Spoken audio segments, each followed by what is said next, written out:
गुरु जी के साथ मेरा जोड़ 2001 में हुआ, जैसे मैंने पहले सत्संग इस प्लेटफॉर्म से 2 दफा किया बताया था।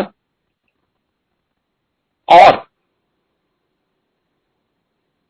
2002 में, क्योंकि मैं गवर्नमेंट ऑफ इंडिया में पोस्टेड था, तो मेरी पोस्टिंग पूना से चंडीगढ़ हुई।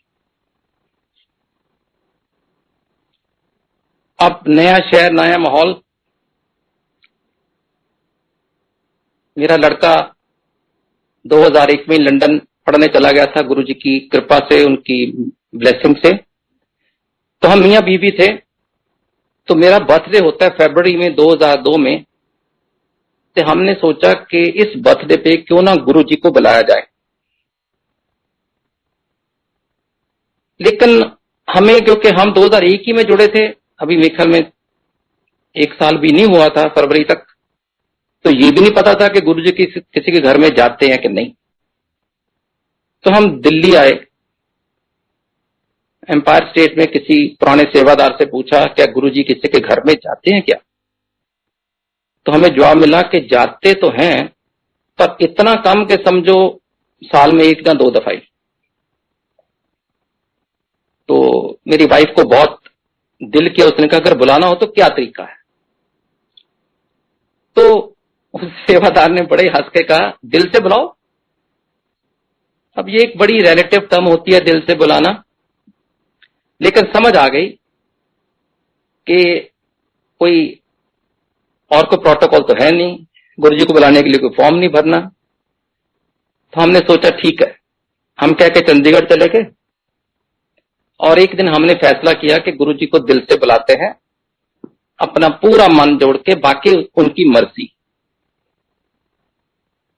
तो मेरे को याद है कि चंडीगढ़ से मैं वाइफ के साथ जलंधर के लिए चल पड़ा, 2 घंटे का रास्ता है।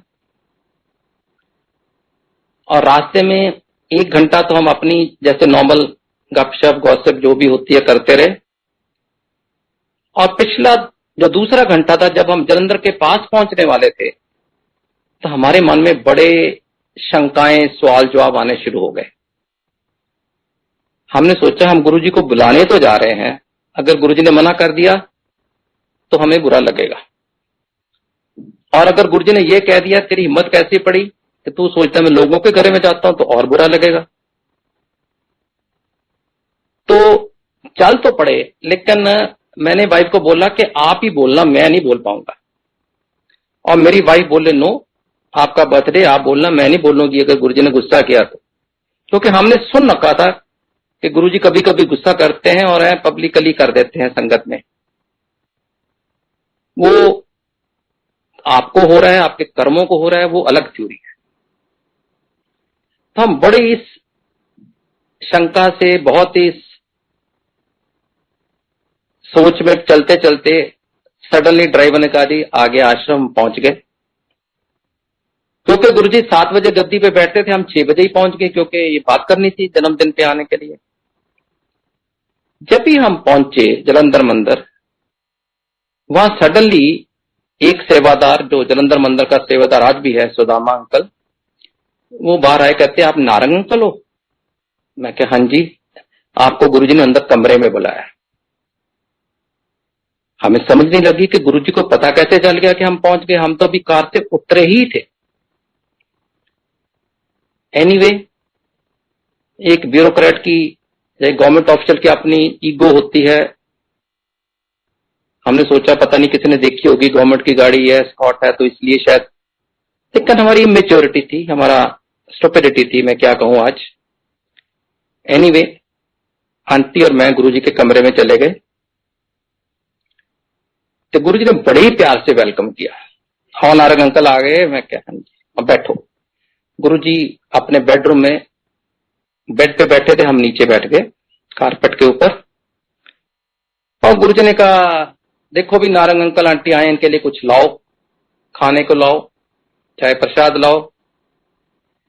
और ऐसा सिलसिला शुरू हुआ, मेरे को पूरा तो याद नहीं, पर मेरे इतना याद है, मैंने उस दिन, हमें पनीर पकौड़ा भी दिया गया, समोसा प्रसाद भी दिया गया, जलेबी प्रसाद भी दिया गया, पता नहीं क्या क्या चीजें खाने को दी गई। चाय प्रसाद भी लिया शायद 1 बार के 2 बार। करते कराते 6:45 होने लगे, 6:45, और मेरी वाइफ मेरे को इशारा कह रही है कि पूछ तो लो गुरुजी को जन्मदिन पे आने के लिए, क्योंकि हमें मालूम था गुरुजी 10 मिनट उठ के फिर अपने तैयार होके चोला डाल के और गद्दी पे चले जाएंगे संगत के लिए 7 बजे। तो मैं उसको चुंडी मार रहा हूं कि आप पूछो, मेरी हिम्मत नहीं पड़ रही।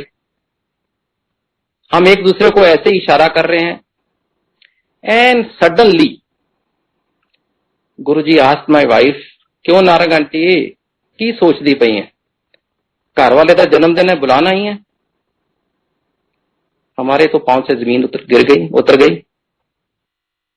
हम तो सोच ही नहीं सकते थे कि हम उस गुरु के पास गए हैं जो आपकी मन की हर बात पढ़ लेता है, सुन लेता है, समझ लेता है। तब तो हम नए नए थे ना, 2001 में गए थे, अभी वो क्या कहते प्रोबेशन पे ही थे।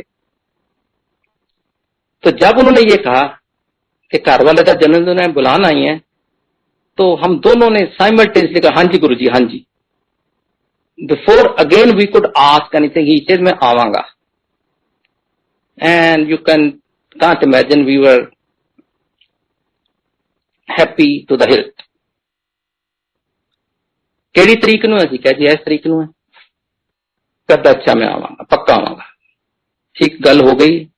असि संगत जाके बैठे, 7 बजे लंगर लिया, राती 9 बजे उठ के आ गए वापस चंडीगढ़।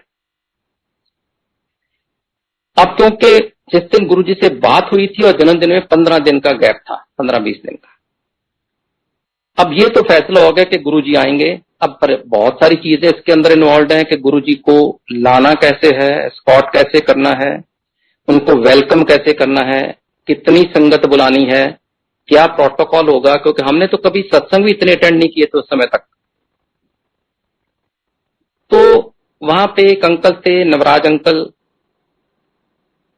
उनसे थोड़ी बहुत ही गाइडेंस लेते थे। वो गुरुजी के निकट भी रहे, उनके पास भी उनकी सेवा करते थे, और उन्होंने बताया ये करना है, वो करना है, हम करते गए।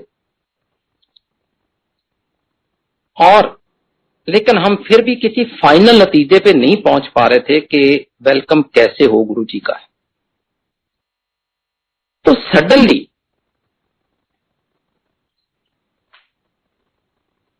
जैसे मैंने बोला कि 20 दिन पहले गए थे, सडनली सैटरडे नाइट को मेरे को एक कॉल आती है एक अंकल की, और कहते हैं कि नारंग अंकल, आप नारंग अंकल बोल रहे हैं? मैं क्या हाँ जी।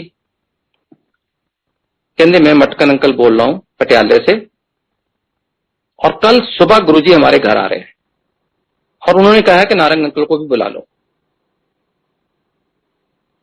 तो इट वॉज सो क्लियर कि गुरुजी जैसे वो बात हमारे मन की जान गए थे कि बुलाने आए हैं, वो जान गए थे कि ये पागलों की तरह इस चीज में जुझले हुए हैं कि कैसे वेलकम करना है, क्या करना, उनको सारा कुछ देख लेने दो। तभी बुलाने का पर्पज था, वरना मेरे को तो ना मटकल अंकल जानते थे, तो ना ही मेरे को ऐसा कोई कनेक्शन था कि संगत। वहां मैं चंडीगढ़ नया नया पोस्ट होके गया था।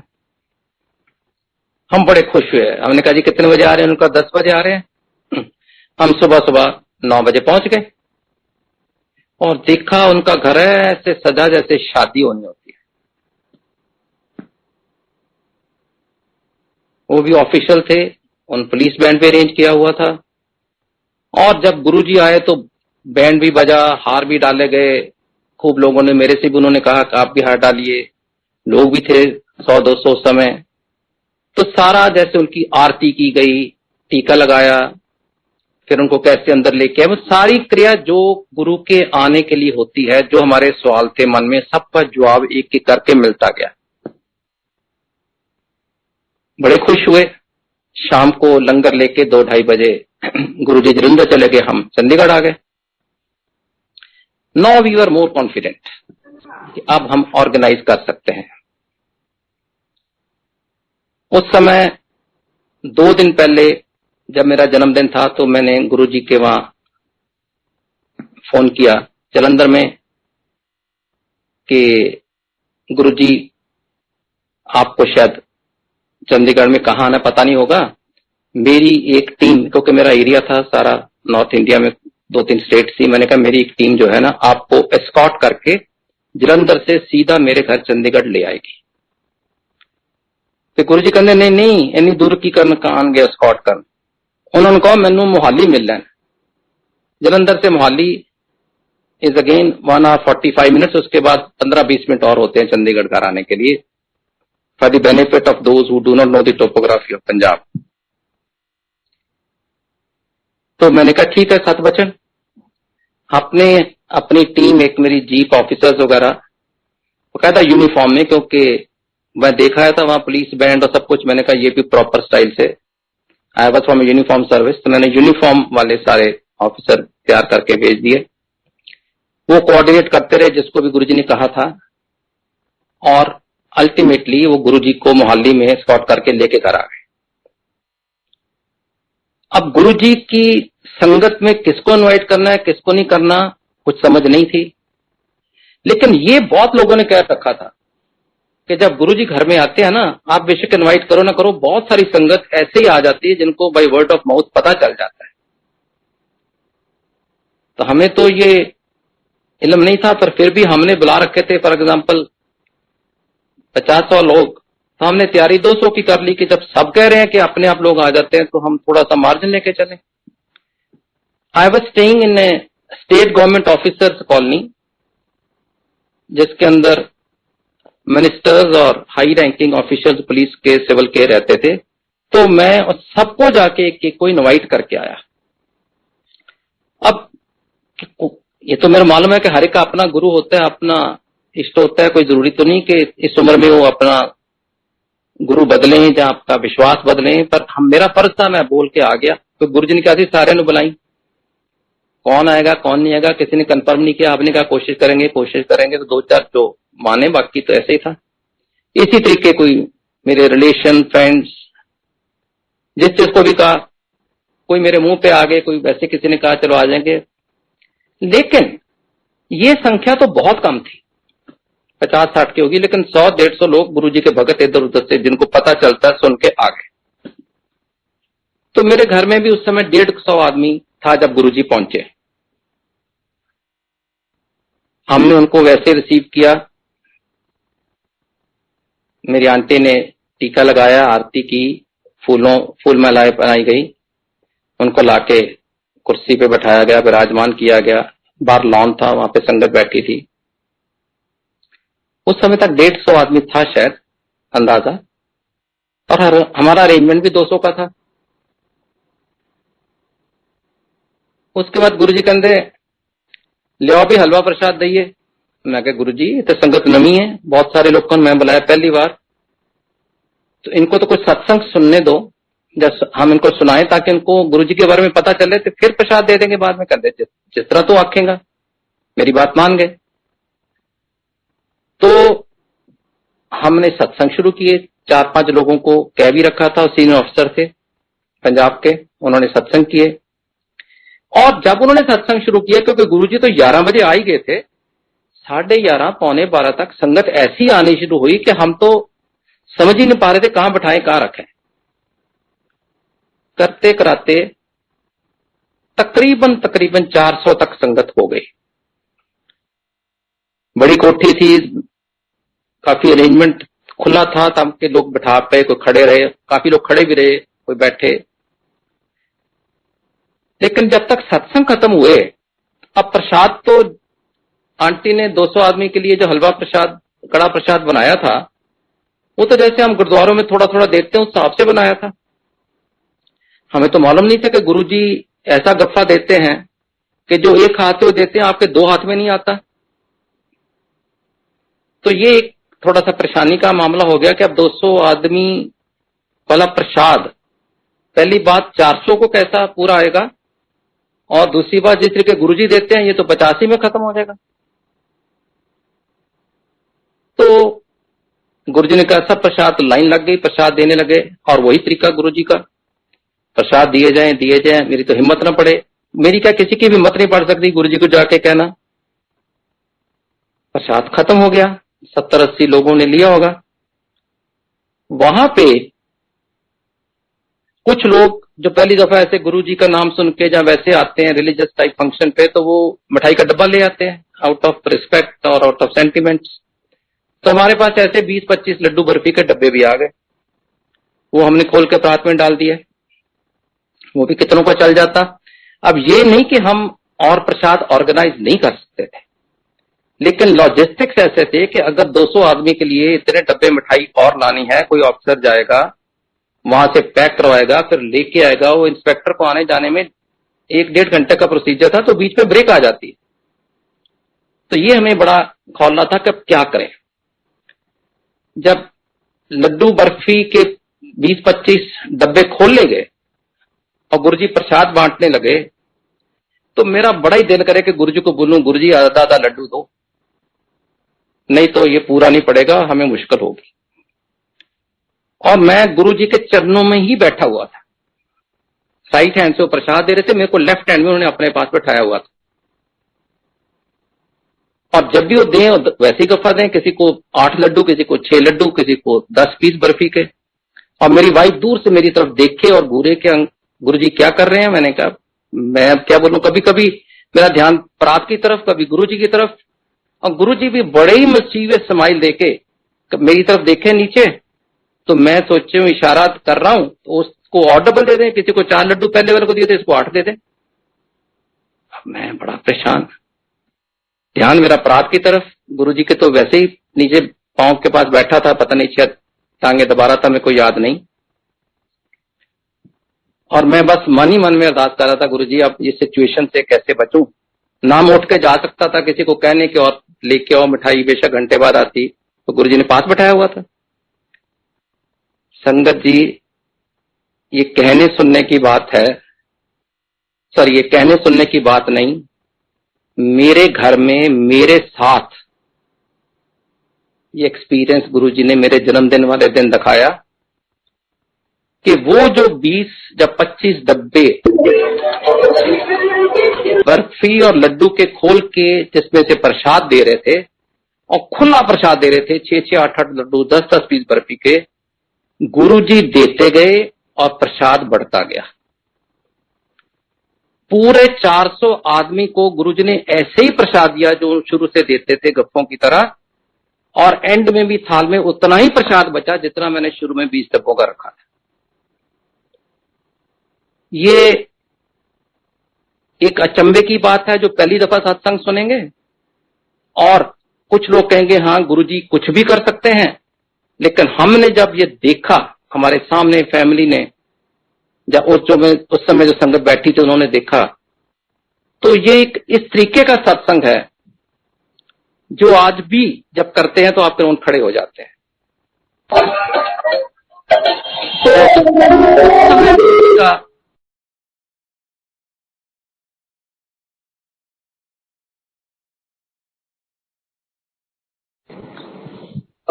Sorry Narayan uncle, sorry to interrupt, आपका माइक म्यूट हो गया है, तो एक बारी उसको फिर से आप अनम्यूट कर लीजिए प्लीज।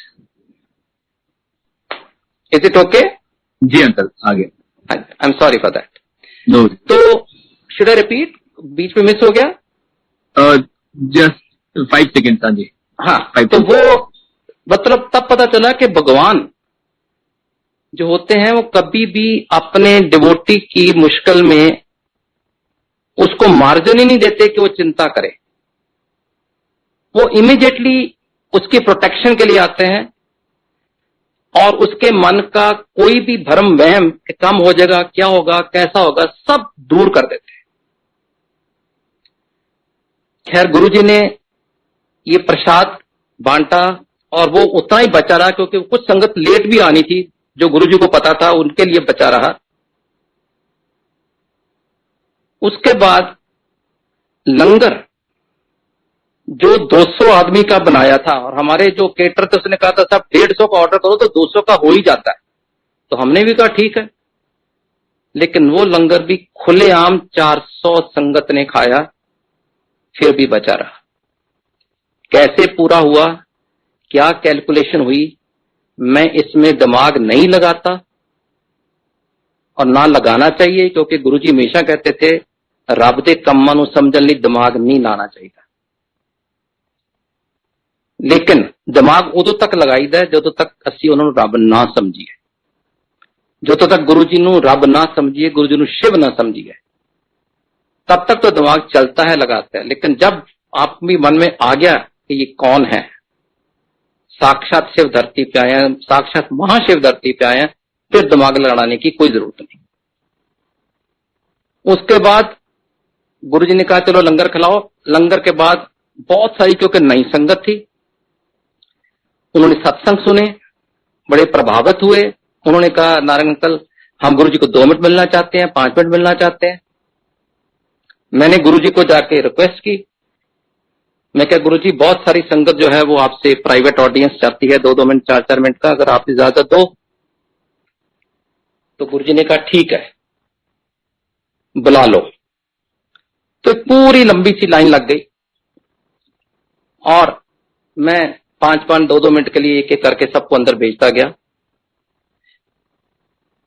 बीच में मैं उठ के बाहर आ जाता था, किसी ने कोई पर्सनल बात करनी होती थी, लेकिन कभी कभी गुरुजी बुला लेते थे, कहते थे बैठा रहो।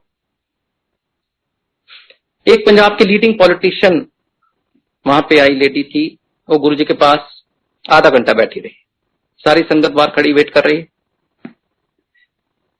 जब वो उठ के गई तो गुरुजी मेरे को अंदर बुलाया। मैं कहा गुरुजी अभी और भी बहुत लोग हैं। कहने अच्छा फिर जलंधर फोन कर दे कि आज शामी मंदिर बंद रहेगा, मैं इत्थे ही आना, क्योंकि उनको रूटीन में जलंधर जाके शाम को 7 बजे मंदिर पहुंचना था। ये 4-5 बज चुके थे।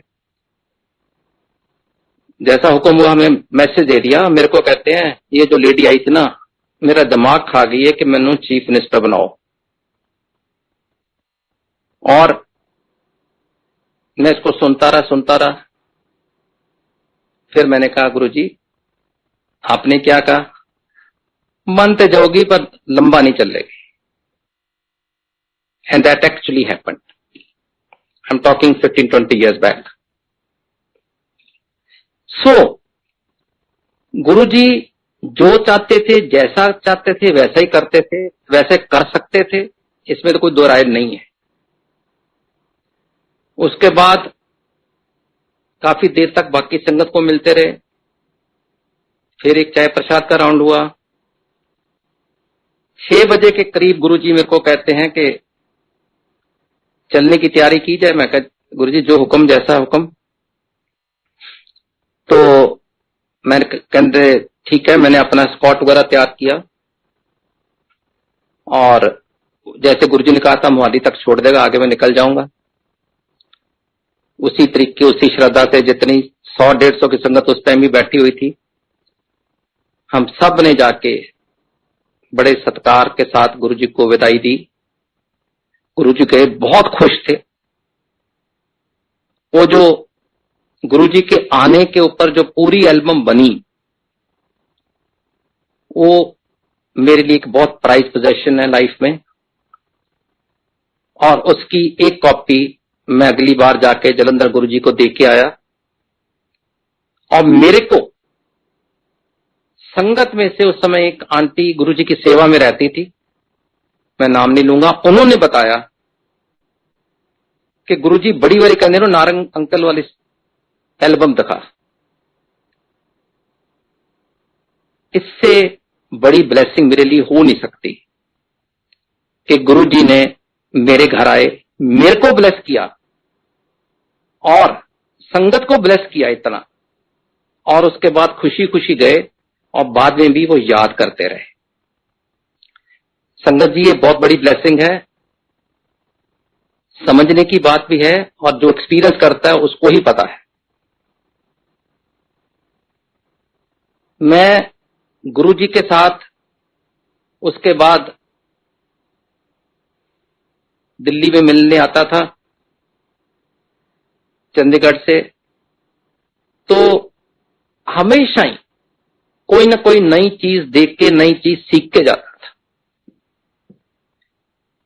एक दिन गुरुजी के मंदिर में कुछ लोग सत्संग कर रहे थे, मेरे को गुरुजी ने अपने साथ राइट पे बैठाया था। बहुत प्यार करते थे, बड़ी पैम्परिंग दी, इतनी कि मैं कह नहीं सकता। बाकी ये अलग बात है कि जो भी गुरुजी के टाइम संगत थी, मैं पूरी उनको रिस्पेक्ट देता हूं और उनके व्यूज को रिस्पेक्ट देता हूं, क्योंकि हर कोई ये सोचता है कि मैं ही गुरुजी के नियरेस्ट या क्लोजेस्ट था। गुरुजी ने उनको ऐसी ही फीलिंग दी थी सबको, तभी वो कह पाते थे।